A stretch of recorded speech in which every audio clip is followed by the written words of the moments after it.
ভারতের হিমাচল প্রদেশে বিপন্ন প্রাণী তুষার চিতার সংখ্যা গত 4 বছরে উল্লেখযোগ্যভাবে বেড়েছে। রাজ্য সরকারের বন বিভাগের সর্বশেষ জরিপে দেখা গেছে 2021 সালে যেখানে তুষার চিতার সংখ্যা ছিল 51টি, সেখানে 2025 সালে তা বেড়ে দাঁড়িয়েছে 83টিতে। অর্থাৎ 4 বছরে এই সংখ্যা বেড়েছে প্রায় 62%। বিশেষজ্ঞরা মনে করছেন স্থানীয় জনগণের অংশগ্রহণে গৃহীত সংরক্ষণ কার্যক্রম এবং দীর্ঘমেয়াদী পরিকল্পনার ফলেই তুষার চিতার সংখ্যা এভাবে বেড়েছে। তুষার চিতা বৃহৎ বিরল প্রজাতির একটি সদস্য, তবে বাঘ, সিংহ, জাগুয়ার বা চিতাবাঘের তুলনায় আকারে ছোট। এরা মূলত সমুদ্র পৃষ্ঠ থেকে 3400 থেকে 9400 ফুট উঁচুতে বরফ আচ্ছাদিত পর্বত এলাকায় বসবাস করে। লাজুক স্বভাব ও দুর্গম এলাকায় অবস্থানের কারণে এদের দেখা পাওয়া বেশ বিরল।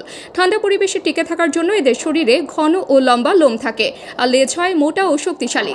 একটি পূর্ণবয়স্ক পুরুষ তুষার চিতার ওজন সাধারণত 25 থেকে 60 কেজির মধ্যে হয়, আর স্ত্রী চিতার ওজন তুলনামূলকভাবে কম। একসময় রাশিয়ার সাইবেরিয়া, চীনের কুনলুন, আফগানিস্তানের হিন্দুকুশ, মঙ্গোলিয়া এবং ভারত নেপালের হিমালয় অঞ্চলে এদের দেখা যেত। বর্তমানে এরা মূলত চীন, ভারত, নেপাল ও পাকিস্তানে টিকে আছে।